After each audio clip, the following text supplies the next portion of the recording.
বিসমিল্লাহির রহমানির রহিম। আজকের এই অনুষ্ঠানে সম্মানিত সকল উপস্থিতিবৃন্দ, আসসালামু আলাইকুম।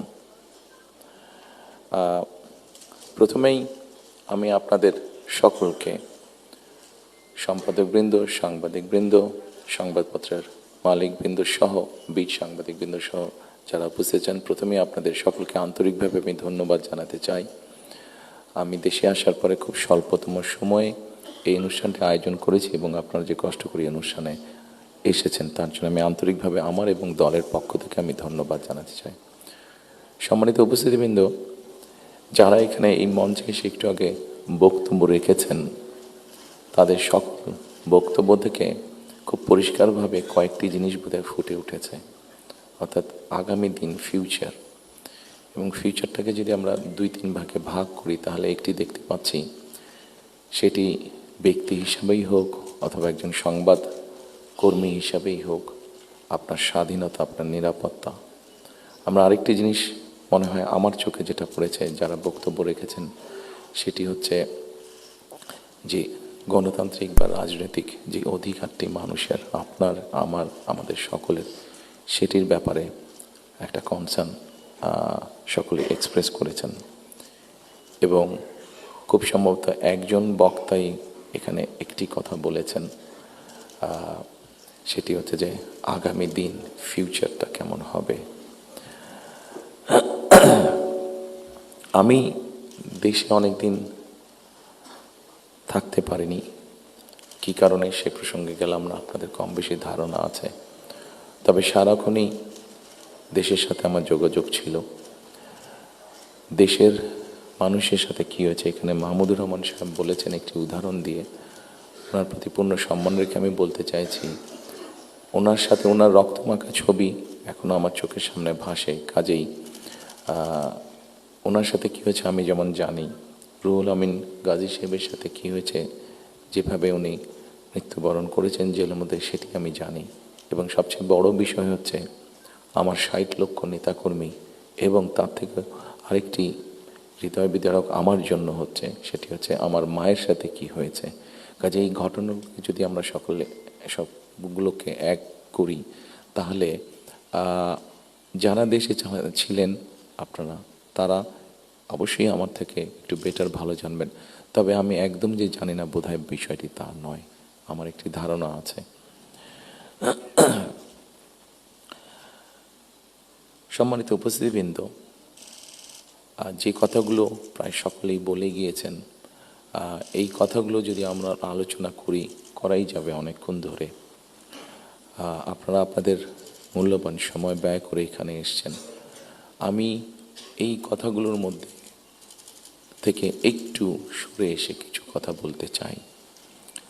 আমাদের সমস্যা ছিল, আমাদের সমস্যা আছে। অবশ্যই আমরা 5ই আগস্টের আগে ফিরে যেতে চাই না।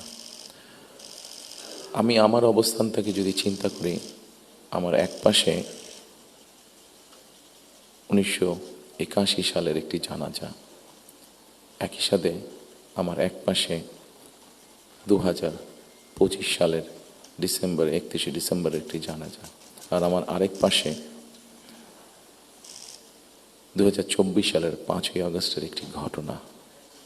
কাজে আমার মনে হয় এটি শুধু বোধহয় আমার একার জন্য নয়, যারা আমার দলের নেতা কর্মী সদস্য এবং সামগ্রিকভাবে পুরো দেশের মানুষের সামনে বোধহয় এই দুটি উদাহরণ বোধহয় সবচাইতে বাদ বিবেচনা করার জন্য সবচাইতে ভালো উদাহরণ, যে আসলে 5ই আগস্টে ফিরে যাওয়ার কোনোই কারণ নেই আমাদের। প্রিয় উপস্থিতিবৃন্দ, হিংসা, প্রতিশোধ, প্রতিহিংসা, একটি মানুষ, একটি দল বা যেভাবেই আমরা বিবেচনা করি, তার পরিণতি কী হতে পারে আমরা দেখেছি 5ই আগস্ট। এবং আমি সেজন্যই সকলকে অনুরোধ করব, দলমত নির্বিশেষে আমাদের মধ্যে মত পার্থক্য থাকবে, কিন্তু আমরা যদি চেষ্টা করি তাহলে সেই মত পার্থক্যের মধ্যে রেখে আলোচনার মাধ্যমে সেটি অনেক সমস্যার সমাধান হয়তো আমরা বের করে আনতে সক্ষম হব, কিন্তু কোনোভাবেই সেটি যাতে মতবিভেদের পর্যায়ে চলে না যায়। বিভেদ হলে জাতিকে বিভক্ত করে ফেললে কি হতে পারে আমরা দেখেছি। আজকে সেই জন্যই অনেকের মুখে অনেক হতাশার কথা আমরা শুনি, কিন্তু তারপরেও আসার কথা হচ্ছে যে তাদের কাছে ভবিষ্যতের চিন্তাও আছে, ভবিষ্যতের পরিকল্পনা আছে। এখানে একজন বক্তা বলেছেন, পানির কথা বলেছেন। ওনার সাথে আমার কিছুদিন আগে কথা হয়েছিল, ওনার সামনে আমি আরও বিষয় তুলে ধরেছি। আমার দেশে ফিরে আসার পরে আমি যে কবার আমার বাইরে যাওয়ার একটু বেশি সুযোগ হয়েছে, আমি সাভারে গিয়েছিলাম, আরও কয়েকটি জায়গায় গিয়েছিলাম। আমার কাছে মনে হয়েছে নতুন প্রজন্ম একটি গাইডেন্স চাইছে, নতুন প্রজন্ম একটি আশা দেখতে চাইছে। শুধু নতুন প্রজন্ম না, আমার কাছে মনে হয়েছে প্রত্যেকটি প্রজন্মই মনে হয় কিছু একটি গাইডেন্স চাইছে। আমরা যারা রাজনীতিবিদ করি আমাদের কাছে হয়তো অনেক প্রত্যাশা, সকল প্রত্যাশা হয়তো বা পূরণ করা সম্ভব নয়, কিন্তু আমরা রাজনীতিবিদরা যদি 1971 সাল, 1990 সাল, 2004-এর 24 সালের 5ই আগস্ট এই সবগুলোকে আমাদের সামনে রেখে আমরা যদি দেশের স্বাধীনতা, দেশের সার্বভৌমত্বের জন্য কাজ করি, তাহলে নিশ্চয়ই আমার কাছে মনে হয় একজন রাজনৈতিক কর্মী হিসাবে আমি দৃঢ়ভাবে বিশ্বাস করি আমরা জাতিকে একটি সঠিক ডাইরেকশনে নিয়ে যেতে সক্ষম হব। আমি জানি না এটা কতটুকু রিলেটেড, একটি ছোট্ট ঘটনা আপনাদের সামনে তুলে ধরতে চাই। আমাকে চিকিৎসার জন্য এই দেশ থেকে 2008 সালে চলে যেতে হয়েছিল যুক্তরাজ্যে।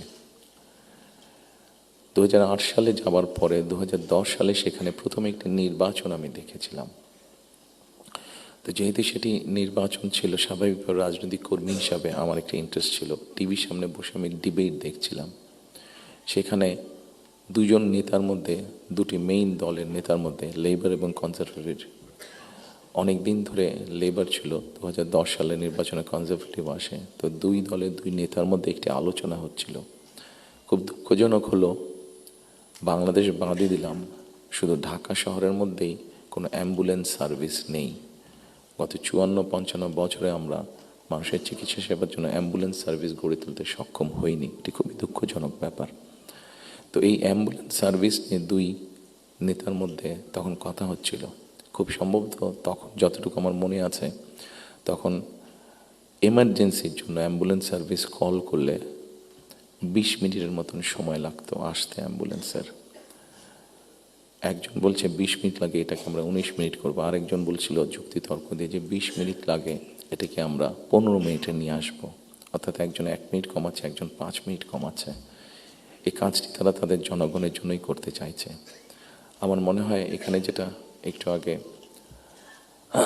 মাহফুজ আলম সাহেব যে পানির কথাটি বললেন, খুব সঠিকভাবে বলেছেন। ঠিক এখন যেভাবে চলছে এইভাবে যদি চলে, আমার যতটুকু ধারণা আগামী 10 থেকে 15 বছর, হার্ডলি 20 বছর পরে ঢাকা শহরে কোনো জায়গায় থেকে পানি আমরা পাবো না। আমাদের বুড়িগঙ্গা নদী সম্পূর্ণ রকম পলিউটেড, 100% পলিউটেড। শীতলক্ষা নদী 50%-এর মতন পলিউটেড। এখন মেঘনা নদী থেকে পানি আনার চেষ্টা করা হচ্ছে, আসছে বোধ একটা প্রজেক্ট কাজ হচ্ছে, কিন্তু এটার পানিও আগামী 10 থেকে 15 বছর মধ্যে পলিউটেড হয়ে যাবে।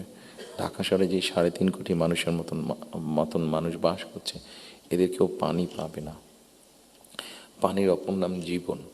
সারা দেশে যদি এই সমস্যা শুরু হয়, তাহলে বিষয়টি কত ভয়াবহ হতে পারে। আমার মনে হয় এইরকম বিষয়গুলি নিয়ে বোধহয় এখন আলোচনা হওয়া উচিত, সেটি সংসদে হোক, সেটি বিভিন্ন সেমিনারে হোক। কারণ তা না হলে একটি ভয়াবহ ভবিষ্যৎ আমাদের সামনে অপেক্ষা করছে হয়তোবা, which is very unwanted. সম্মানিত উপস্থিতিবৃন্দ, একই সাথে আমরা যদি একটু খেয়াল করে দেখি, আমাদের 20 কোটির মতন মানুষ এই দেশে, এবং এই দেশে 20 কোটি মানুষের মধ্যে একটি বড় অংশ হচ্ছে তরুণ সমাজের সদস্য। এই তরুণ সমাজের সদস্যদেরকে বিভিন্নভাবে আমাদেরকে উপায় বের করতে হবে কীভাবে তাদের কর্মসংস্থানের ব্যবস্থা হয়, সেটি দেশের ভিতরে হোক, সেটি দেশের বাইরে হোক। আমরা যদি এটি সক্ষম না হই এই কাজটি করতে, তাহলে আমরা 5ই আগস্ট বলি, 90-এর আন্দোলন বলি, 1971 সালের স্বাধীনতা যুদ্ধ বলি, আমাদের মনে হয় খুব সম্ভবত প্রত্যেকটি প্রত্যাশা ধ্বংস হয়ে যাবে। এখানে একজন সংবাদকর্মী, নারী সংবাদকর্মী, নারীর নিরাপত্তা বা নিরাপত্তা নিয়ে কথা বলেছেন উনি। আমরা মনে করি নিরাপত্তা শুধু নারীর না, নারী পুরুষ উভয়ের ক্ষেত্রে হওয়া উচিত। ছোট যদি একটি এক্সাম্পল দিই, খুব সম্ভবত বাংলাদেশে বছরে 7,000-এর মতন মানুষ, খুব সম্ভব গত বছর 7,000-এর মতন মানুষ রোড অ্যাক্সিডেন্টে মারা গিয়েছে। আমার কাছে বিষয়টি খুব অস্বাভাবিক লাগে। আমার ধারণা আপনারা যদি একটু চিন্তা করেন, আপনাদের প্রত্যেকের কাছে বিষয়টি অস্বাভাবিক লাগবে।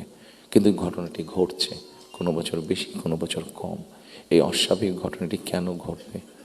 একজন মানুষ রোড অ্যাক্সিডেন্টে অধিকাংশ ক্ষেত্রে যারা মারা যাচ্ছে, আমরা যদি তাদের সামাজিক স্ট্যাটাসটা দেখি, খুব যে অবস্থাপন্ন লোক যারা আর্থিকভাবে সচ্ছল তারা যে মারা যাচ্ছেন তা না, কিন্তু যেই মানুষগুলো মারা যাচ্ছে সেই মানুষরা হয়তো বা তাদের ফ্যামিলির অনলি আর্নিং সোর্স।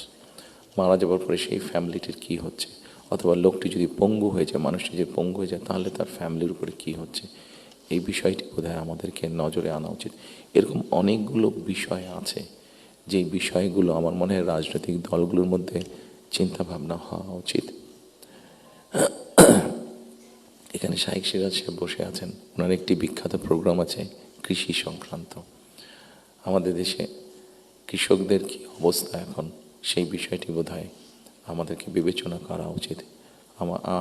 উনি ভালো বলতে পারবেন। আমার যতটুকু ধারণা আছে যে মানে সরাসরি জমিতে কৃষিকাজের সাথে জড়িত জমির মালিক এরকম কৃষকের সংখ্যা প্রবাবলি 1.5 কোটির মতন সারা বাংলাদেশে, 1,50,00,000 মতন। এর মধ্যেও ডিফারেন্ট ক্যাটাগরির কৃষক আছে। এই কৃষকদের বিভিন্ন অসহায়ত্বের নিউজ আপনাদের সংবাদপত্রে প্রকাশ হয়, বিভিন্ন সময় আপনাদের খবরেই প্রকাশিত হয়েছে, বিভিন্ন সময় সেটি ইলেকট্রনিক মিডিয়া হোক, সেটি মেইন মিডিয়া প্রিন্টেড মিডিয়াতেই হোক, প্রকাশিত হয়েছে। এদের ব্যাপারে আমি আমার বিগত সরকারের কথা বলবো, আমার দলের বিগত সরকারের কথা বলবো। সেই সরকার বিভিন্ন সময় বিভিন্ন পদক্ষেপ গ্রহণ করেছে। এত বিশাল সংখ্যক মানুষ, যারা 20 কোটি মানুষের খাওয়া পড়ার ব্যবস্থা করছে, খাওয়ার অন্যের সংস্থান করছে, সেই এত বড় সমাজটাকে কিভাবে সাপোর্ট দেওয়া যায়, তাদের হয়তো সেভাবে বলার সুযোগ নেই। এখানে আপনারা সংবাদপত্রের যারা কর্মী আছেন, আপনারা আপনাদের কিছু সমস্যার কথা বলেছেন। আপনাদের সমস্যাটা আমাদের জন্য শুনতে জানতে সহজ হয়, বিকজ আমাদের জন্য একটা ভেন্যু আছে যেখানে আমরা আলাপ করতে পারি। কিন্তু ওই কৃষকগুলো যাদের কোনো ভেন্যু নেই, যারা এরকম একটা প্রোগ্রাম অর্গানাইজ করতে পারছে না, তারা কিভাবে বলবে কথাগুলো? কাজে তাদের কথাটাও তো আমাদেরকে জানতে হবে। কাজে এই বিষয়গুলি সম্মানিত উপস্থিতিবৃন্দ, আমার মনে হয় এই সকল এরকম আরও অনেকগুলো বিষয় আছে। আমরা নারীর স্বাধীনতার কথা বলছি। বেগম রোকেয়া নারীর শিক্ষার জন্য আন্দোলন করেছিলেন। মরহুমা বেগম খালেদা জিয়া নারীদের শিক্ষার ব্যাপারটা নিশ্চিত করেছিলেন। পরবর্তীতে আগামী নির্বাচনে ইনশাল্লাহ জনগণের ম্যান্ডেট নিয়ে আমরা সরকার গঠনে সক্ষম হলে আমাদের একটি পরিকল্পনা রয়েছে, এই যেই নারীরা শিক্ষিত হয়েছে এদেরকে অর্থনৈতিকভাবে স্বাবলম্বী করে গড়ে তোলা। একটু আগে আমি যে ফ্যামিলি কার্ডটা বলেছিলাম, সেটির লক্ষ্য বা উদ্দেশ্য হচ্ছে সেটাই, এই নারী সমাজকে গড়ে তোলা। আমাদের হিসাব মতে বাংলাদেশে 4 কোটি ফ্যামিলি আছে। আমরা যদি পরিবার হিসাবে ভাগ করি, এবারে যে একটি পরিবারে 5 জন করে সদস্য ধরা হয়েছে। আমরা এই ফ্যামিলি কার্ডটি আপনাদের সামনে একটু তুলে ধরতে চাইছি, আমাদের পরিকল্পনাগুলো। কারণ এখানে একজন সাংবাদিক উল্লেখ করেছেন যে 25 তারিখে যখন আমি এসেছি, আমি একটি কথা বলেছিলাম মার্টিন লুথার কিংয়ের মতন, আই হ্যাভ এ ড্রিম যেমন বলেছিল 62 বছর আগে মার্টিন লুথার কিং, আমি বলেছিলাম আই হ্যাভ এ প্ল্যান। সেই প্ল্যানের মধ্যে একটি অংশ হচ্ছে বাংলাদেশের যে হাফ পপুলেশন নারী, তাদেরকে ঘিরে, এবং সেটি হচ্ছে ফ্যামিলি কার্ড। ফ্যামিলি কার্ডের মাধ্যমে ইটস নট যে একটা ফ্যামিলি কার্ড যে নারী পাবে সেটি সে সারা জীবন পাবে। একজন গৃহিণী বা একজন হাউসওয়াইফ যে পাবেন কার্ডটা সারা জীবনের জন্য না, আমরা 5 থেকে 7 বছর দেব। এই 5 থেকে 7 বছর তাকে আমরা একটা সাপোর্ট দেওয়ার চেষ্টা করব। সেটা টাকার হিসাবে হতে পারে, অথবা এসেনশিয়াল ফুড আইটেমের হিসাবে হতে পারে। কারণ আমরা দেখেছি যে একজন নারী বা একজন স্ত্রীকে বা একজন গৃহিণীকে যদি একটি সাপোর্ট দেওয়া হয়, সেটি সে তার ফ্যামিলির জন্য সঠিকভাবে খরচ করে, দেন একজন পুরুষ।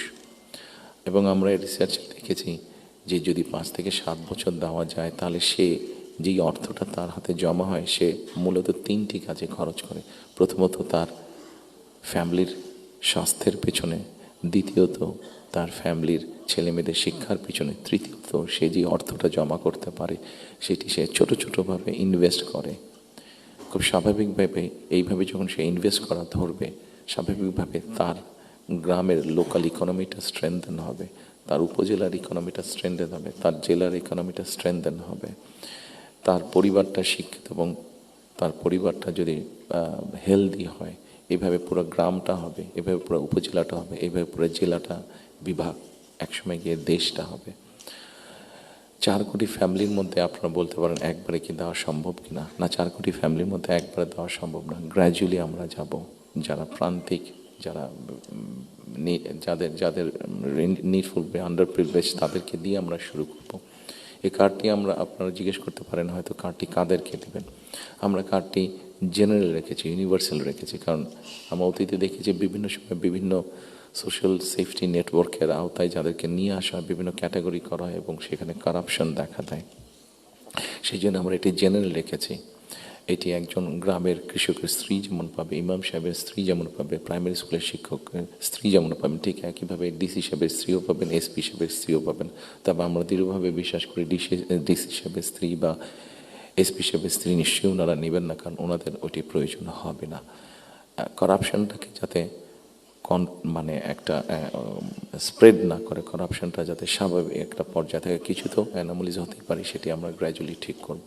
ঠিক এভাবে কৃষকদেরকে হেল্প করার জন্য আমরা কৃষি কার্ড করেছি। একটি বড় সমস্যা হচ্ছে হেলথ ইস্যু। বাংলাদেশে 20 কোটি মানুষ।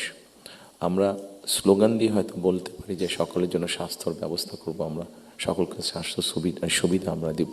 এখানে আপনারা অনেকেই আছেন যারা আপনারা ইউকেতে গিয়েছেন, যেহেতু আমি ইউকেতে অনেক দিন ছিলাম, স্বাভাবিকভাবে আমি তাদের বিষয়টি আমার নজরে বেশি পড়েছে। তাদের ওখানে বৈধভাবে যে কোনো মানুষ থাকে, তাকে তারা পূর্ণ হেলথ সার্ভিস দেয়, সেটা যে কোনো ধরনের, সেটা বাইপাস হোক, কার্ডিয়াক হোক, ক্যান্সার হোক, সব রকম চিকিৎসা তারা দেয়। এখন আমরা কিন্তু এখন দেখা যাচ্ছে যে এই কাজটা করতে গিয়ে ইউকের মতন দেশগুলো, ইউরোপের যে ডেভেলপ দেশগুলো আছে, তারাও হিমশিম খাচ্ছে। তারা এখন যেটা চাচ্ছে সেটা হচ্ছে প্রিভেনশন। তারা হিসাব নিকাশ করেছে যে একজন মানুষ অসুস্থ হলে তাকে যদি হাসপাতালে নিয়ে আসা হয়, তাকে যদি ওষুধ দেওয়া হয়, ডাক্তার, নার্স, হসপিটালে বেড, সব কিছু, তাতে খরচ অনেক বেশি হয়। কিন্তু যদি প্রিভেনশন করা হয়, মানুষকে যদি সচেতন করা হয় যে এই খাবারগুলো খেও না, তাহলে তুমি কিডনি প্রবলেম হবে না, এই খাবারগুলো খেও না তাহলে তোমার হার্ট প্রবলেম হবে না, এই খাবারগুলো খেও না তাহলে তোমার ডায়াবেটিক হবে না।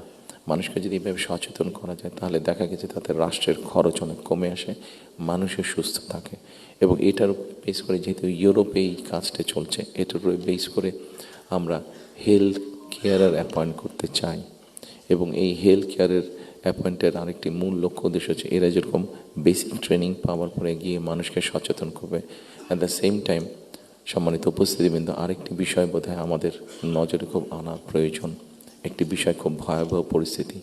মাহফুজ আলম সাহেব যেরকম পানির কথা বলেছেন, সেরকম আরেকটি ভয়াবহ পরিস্থিতি হচ্ছে যে আমাদের জনসংখ্যা যেভাবে বাড়ছে, আমরা যদি সৌদি আরব বা কুয়েতের সবগুলো তেল খনিও এখানে নিয়ে আসি, তাহলে হয়তো আমরা এই এত রিসোর্স দিয়ে আমরা এত মানুষকে সমস্যার সমাধান করতে পারবো না। সেই জন্য আমাদেরকে অবশ্যই পপুলেশন কন্ট্রোলে যেতে হবে, আমাদের দেশের জনসংখ্যাকে সীমাবদ্ধতার মধ্যে আনতে হবে। এবং সেই জন্য এই হেলথ কেয়ার যে নিয়োগ হবে, এই হেলথ কেয়ারের শতকরা 80 থেকে 85% আমরা 1 লক্ষের মতন আমাদের টার্গেট নিয়োগ করার। এই হেলথ কেয়ারের 80 থেকে 85% আমরা নারী কর্মীকে নিয়োগ করতে চাই, যাতে নারী কর্মীরা গিয়ে ঘরে ঘরে বোঝাতে সক্ষম হন যে কী জন্য প্রয়োজন হাইজিন মেনটেন করা এবং পরিবারকে সুস্থ রাখা, অ্যাট দ্য সেম টাইম পরিবারকে একটি রিজনেবল সাইজের মধ্যে রাখা, পরিবারের সদস্য সংখ্যা। ঠিক একইভাবে কৃষকের কথা আপনাদের সামনে বলেছি, যেই বিষয়টি আমি আপনাদের সামনে একটু আগে উল্লেখ করেছিলাম সম্মানিত উপস্থিতিবৃন্দ, সেটি হচ্ছে যে বিরাট এক তরুণ সমাজের সদস্য আমাদের আছেন। এই তরুণ সমাজের সদস্যদেরকে, সেটি গ্রামে হোক সেটি শহরে হোক, বিভিন্ন জনের বিভিন্ন কোয়ালিফিকেশন বা শিক্ষা ব্যাকগ্রাউন্ড আছে, সেটার উপরে বেস করে আমরা ভোকেশনাল টেকনোলজিক্যাল ইনস্টিটিউশনকে আমরা মডার্নাইজ করতে চাই। আমাদের ভোকেশনাল এবং টেকনোলজিক্যাল ইনস্টিটিউশন যেগুলো আছে সেগুলোর মধ্যে প্রায় 200-250 মতন সাবজেক্ট আছে যেগুলোর এত প্রয়োজন নেই আমাদের। আমরা এর মধ্যে কিছু কাজ করেছি, প্রাইমারি কাজ করেছি, যে নর্মালি যেসব দেশে আমাদের মানুষ যেতে পারবে বা পারে, যেমন তার একটা বড় অংশ হচ্ছে মিডল ইস্ট, সেখানে কী কী কাজের স্কোপ আছে আগামী 5 থেকে 10 বছর। একটি বড় মার্কেট হচ্ছে মানুষ যাবার জন্য, দেশ থেকে স্কিল শ্রমিক যাওয়ার মতন একটি বড় মার্কেট আস্তে আস্তে তৈরি হচ্ছে জাপানে, আস্তে আস্তে তৈরি হচ্ছে ইউরোপে, ইভেন চায়নাতেও তৈরি হচ্ছে। আমরা মোটামুটিভাবে একটি অ্যানালাইসিস করে দেখি যে কী কী ধরনের মানুষ এখানে যেতে পারে, সেটার উপরে বেস করে আমরা আমাদের ভোকেশনাল ইনস্টিটিউটগুলোকে আমরা সেইভাবে মডার্নাইজ করতে চাইছি। আপনারা নিশ্চয়ই খেয়াল করেছেন, যেহেতু আপনারা সংবাদ কর্মী, আপনারা নিশ্চয়ই খেয়াল করেছেন গত কয়েকদিনে আমার সাথে বেশ কিছু বিদেশি ডিপ্লোমেট দেখা করেছেন। ওনাদের মধ্যে যে সকল দেশগুলো এই ভোকেশনাল এবং টেকনিক্যাল ইনস্টিটিউশনে ওনারা অনেক ডেভেলপ, তাদেরকে আমরা বলেছি যে আপনাদেরকে এই সহযোগিতা করতে হবে। ওনারা খুশি মনে আমাদেরকে বলেছেন যে ওনারা এই ব্যাপারে সহযোগিতা করবেন। আমরা যদি আমাদের ছেলেদেরকে, এই মুহূর্তে 8 থেকে 10 লক্ষ মানুষ প্রতি বছর বিদেশে যাচ্ছে, তার মধ্যে প্রায় 6.5-7 লক্ষ মানুষ মধ্যপ্রাচ্যে যাচ্ছে, কিন্তু আপনারা যদি খেয়াল করে দেখেন যে তারা যে যাচ্ছেন মধ্যপ্রাচ্যে, তারা কিন্তু আনস্কিল্ড হিসাবে যাচ্ছেন। তাদেরকে যদি আমরা কিছুটা ভাষা শিখিয়ে দিতে পারি এবং সেখানে যেই কাজগুলোতে তারা যাচ্ছেন সেগুলোর ব্যাপারে মিনিমাম ট্রেনিং দিয়ে দিতে পারি, তাহলে কিন্তু গিয়ে তারা ওখানে বেটার করতে সক্ষম হবেন। ঠিক এইভাবে যদি আমরা রিসার্চ করে যদি মার্কেটগুলোকে বের করতে পারি, তাহলে দেশের বাইরে আমরা বহু সংখ্যক অ্যাকাউন্ট, যে 8 থেকে 10 লাখ অ্যাবাউট 1 মিলিয়ন মানুষ বিদেশে যাচ্ছে, এটাকে খুব সহজে 2 থেকে 3 বছরের মধ্যে পসিবলি 1.5 to 2 মিলিয়ন করা যাবে। 15 থেকে 20 লক্ষ মানুষ করা যাবে। এবং 15 থেকে 20 লক্ষ মানুষ শুধু যাচ্ছেন না, তাদেরকে যদি ট্রেনিং এবং ল্যাঙ্গুয়েজ দিয়ে আমরা পাঠাতে পারি, তাহলে ভ্যালু অ্যাড হবে। এখন যদি কেউ $100 আর্ন করে মাসে, ইজিলি সেটা $300 নিয়ে আসতে পারবো। তাহলে বৈদেশিক মুদ্রার একটা বিশাল অংশ আমরা আনতে পারবো, যেটা দিয়ে আমরা কাজ করতে পারবো।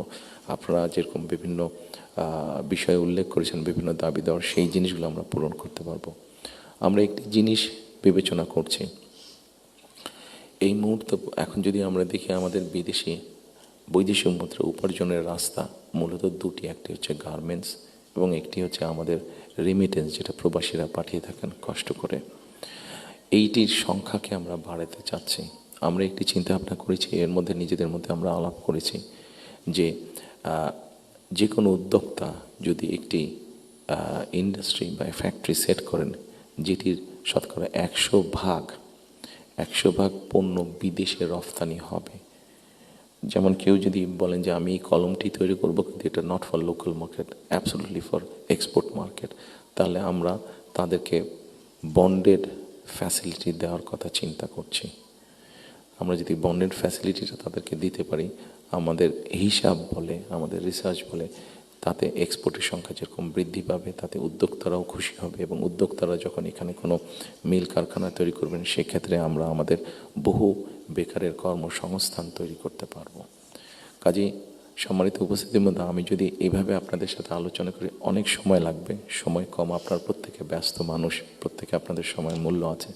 আমি আমার কিছু চিন্তা ভাবনাগুলো আপনাদের সামনে শেয়ার করলাম। আপনাদের এখানে কয়েকটি কথা খুব সম্ভবত উঠে এসেছে, যতটুকু আমার মনে পড়ছে। এখানে নয়া দিগন্ত সম্পাদক সাহেব একটু আগে বলেছেন যে আমার প্ল্যানটা পরিষ্কার না। আমার মনে হয় পুরোপুরি পরিষ্কার না হলেও কিছুটা হয়তো আমি পরিষ্কার করতে সক্ষম হয়েছি। আরও কিছু প্ল্যান আছে আমাদের, যেমন কর্মসংস্থানের ক্ষেত্রে আরেকটি প্ল্যানের কথা আপনাদেরকে উল্লেখ করি। যেমন আইটি সেক্টরে আমাদের অনেক ইয়াং ছেলে মেয়ে আছে যারা আইটি সেক্টরে কাজ করছেন। আমরা স্বৈরাচারের সময় দেখেছি বাংলাদেশের বিভিন্ন জায়গায় আইটি পার্কের নামে কতগুলা বড় বড় বিল্ডিং তৈরি করা হয়েছে, কিন্তু এখনই আমি কিছু পত্রিকার পাতায় নিউজ দেখেছি, গত 2-1 বছর আগেও নিউজ দেখেছি, 2-3 বছর আগে নিউজ দেখেছি যে এই পার্কগুলো অনেক ক্ষেত্রে দেখা যাচ্ছে যে অসামাজিক কাজ হচ্ছে, অথবা সেখানে কমিউনিটি সেন্টার হচ্ছে। অর্থাৎ আইটি পার্ক বলতে যাবো যে তার বিন্দু কোনো কিছুই সেখানে নেই। সম্মানিত উপস্থিতিবৃন্দ, আমরা এই আইটি পার্কগুলোকে একটু ডিফারেন্টভাবে নিয়ে আসতে চাইছি। আমাদের বিভিন্ন জায়গায় যে এই আইটি পার্কগুলো আছে, এই আইটি পার্কগুলোকে আমরা ওই এলাকায় যদি আমরা বের করতে পারি, আমাদের তরুণ সমাজের কারা কারা আইটিতে কাজ করছেন, অনেকেই কাজ করছেন। কেউ কাজ করছেন ডাটা প্রসেসিংয়ে, কেউ কাজ করছেন হয়তো কোনো রকম ডিজাইনিংয়ে, কেউ কাজ করছেন হয়তো অনলাইন শপিংয়ের, শপিং মানে অনলাইন ট্রেড করছেন অনেকে। আমাদের একটা চিন্তা ভাবনা আছে যে এই মানুষগুলোকে একত্রিত করে আমরা ওই আইটি পার্কগুলোকে ফ্রি ওয়াইফাই দেবো এবং তাদেরকে ছোট ছোট স্পেস করে তাদেরকে অফিস করে দেবো। এখন হয়তো তারা হলে যারা থাকছেন, যদি স্টুডেন্ট হয়ে থাকেন হলে বিছানার উপরে কাজ করছে, তাহলে মেসে থাকলে মেসের ওই ছোট্ট কোনায় কাজ করছে, অথবা বাসায় থাকলে হয়তো বিছানার উপরে বসে কাজ করছে, অথবা ছোট্ট একটা টেবিল চেয়ার নিয়ে কাজ করছে। কিন্তু আমরা যদি তাদেরকে একটা স্পেস করে দিতে পারি, তাহলে কিন্তু তারা তাদের বিজনেসটা অনেক ফ্লরিশ করতে পারবে এবং স্বাভাবিকভাবে তার বিজনেস যখন ফ্লরিশ হবে, সে তখন আরও হয়তো তার মতন আরও কয়েকজনকে একসাথে নিয়ে আরও একটু বড় কোম্পানি করবে। অর্থাৎ এই সবগুলো সম্ভাবনার কথা বলছি এবং এই সম্ভাবনার কথাগুলো অবাস্তব নয়। আমরা চেষ্টা করলে এই সম্ভাবনাগুলোকে আমরা বাস্তব রূপ দিতে পারবো। ঠিক একইভাবে আজকাল ফেসবুকে গেলে অথবা টিকটকে গেলে আমরা দেখি আমাদের তরুণ সমাজের সদস্যরা অনেকে অনেক প্রতিভাবান, বিভিন্ন রকম কন্টেন্ট তারা মেক করছেন। এই কন্টেন্ট মেক করতে গেলে সরকারের কিছু পলিসি আছে, যেই পলিসিগুলো ঠিক করতে পারলে তাদের জন্য বেটার হবে, তাদের ইনকামটা বেড়ে যাবে। ইন্টারন্যাশনাল গেটওয়ে যে আছে, যেখানে কারেন্সি আসে বা যায়, এখানে কিছু সমস্যা আছে, পেপাল সহ এরকম যেগুলো আছে, আমরা এরই মধ্যে তাদের সাথে কথা বলেছি যে কিভাবে এই সমস্যাগুলো সমাধান করা যায়। অর্থাৎ যারা আমাদের অনলাইনে কাজ করবে বা কন্টেন্ট মেক করবে, এরা যে যাবে, এরা যে অ্যাড হবে, যে ইনকামটাতে আসবে, সেটা কিভাবে সহজে তাদের কাছে এসে পৌঁছতে পারে, এ ব্যাপারে আমরা তাদের সাথে মোটামুটিভাবে আলাপ করেছি।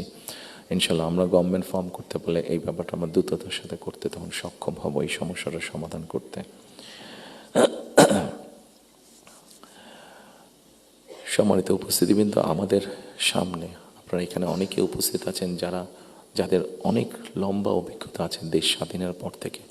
আমাদের দেশ স্বাধীনের পর থেকে অনেক উথাল পাতাল ঝড় অনেক হয়েছে রাজনৈতিক অঙ্গন থেকে অর্থনৈতিক অঙ্গনে। এখানে একজন বক্তা বলে গিয়েছেন যে সামনে আমাদের চ্যালেঞ্জ আছে। একজন রাজনৈতিক কর্মী হিসাবে আমার কাছে মনে হয় ইয়াস, সামনে আমাদের অনেক কঠিন চ্যালেঞ্জ আছে। আমাদের মধ্যে বিভিন্ন রকম মত পার্থক্য আছে। একজন রাজনৈতিক কর্মী হিসাবে আজকে আপনাদের কাছে এবং আপনাদের মাধ্যমে সকল রাজনৈতিক দলের সদস্যদের কাছে, সামগ্রিকভাবে সমাজের সকল মানুষের কাছে আমি একটি বিনীত আহ্বান রাখতে চাই যে আমাদের বিভিন্ন মত পার্থক্যগুলো নিয়ে যাতে আমরা আলোচনা করতে পারি, আলাপ করতে পারি। আমাদেরকে যে কোনো মূল্যে ডেমোক্রেটিক প্রসেস, যেটা আমরা 12 তারিখ থেকে ইনশাল্লাহ শুরু করতে যাচ্ছি। এখানে এনটিভির আমাদের ওনার নামটা আমি জহিরুল আলম সাহেব অনেক আগে আমার একটা ইন্টারভিউ নিয়েছিলেন। আমি ওনাকে খুব সম্ভবত ওনাকে বলেছিলাম, অথবা মতি ভাই এখানে উপস্থিত আছেন, মানব জীবনের মতি ভাই, খুব সম্ভব ওনার ইন্টারভিউতে আমি বলেছিলাম যে আমাদেরকে যে কোনো মূল্যে হোক ডেমোক্রেটিক প্রসেসটা চালু রাখতে হবে, আমাদের জবাবদিহিতাটা চালু রাখতে হবে যে কোনো মূল্যে। সেটি জাতীয় পর্যায়ে হোক, সেটি লোকাল পর্যায়ে হোক, অর্থাৎ ইউনিয়ন পরিষদ নির্বাচন, পৌরসভার নির্বাচন, লোকাল পর্যায়ে হোক, সেটা কোনো ট্রেড বডির ইলেকশন হোক। আমার ব্যক্তি যেটা বিশ্বাস, আমরা যে কোনো মূল্যে যদি এই যে জবাবদিহিতাটা, গণতান্ত্রিক প্রসেসটা যদি আমরা কন্টিনিউ করতে পারি, অনেক বেগ হয়তো আসবে, অনেক কঠিন হবে, কিন্তু একটা সার্টেন টাইম পর পর আমরা যদি গণতান্ত্রিক প্রসেসটাকে কন্টিনিউ করে যেতে পারি, তাহলে নিশ্চয়ই আমরা অবস্থার পরিবর্তন ঘটাতে সক্ষম হব। এবং আরেকটি কথা, কাউকে আঘাত না করি আমি বলতে চাইছি, কোনো রাজনৈতিক দলের নেতা সদস্য কাউকে আমি আঘাত করতে চাইছি না। আমি আমার চিন্তাটা শুধু ওনাদের সামনে তুলে ধরতে চাইছি যে আসুন আমরা দেশের মানুষের শিক্ষা, দেশের মানুষের স্বাস্থ্য, দেশের নারীদের অধিকার, এম্পাওয়ারমেন্ট, কর্মসংস্থান, পরিবেশ, সব কিছু মিলে এই যে বিষয়গুলো, যেটি একটি সাধারণ মানুষের জন্য প্রযোজ্য, আমরা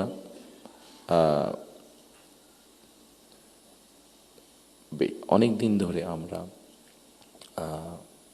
শব্দটা কি আমাদের রিফর্ম, শব্দটা মনে করতে পারি, সংস্কার, রিফর্ম যেই বিষয়গুলি নিয়ে আমরা আলোচনা করেছি, আপনারা যদি একটু খেয়াল করে দেখেন, এই রিফর্মের মধ্যে আমার কাছে মনে হয়েছে যে 3টি পার্ট আছে। একটি হচ্ছে সাংবিধানিক পার্ট, একটি হচ্ছে আইনগত পার্ট, এবং আরেকটি হচ্ছে মানুষের প্রতিদিনের জীবনযাত্রা, নিরাপত্তা, তাদের সিকিউরিটি সব কিছু নিয়ে একটি পার্ট আছে।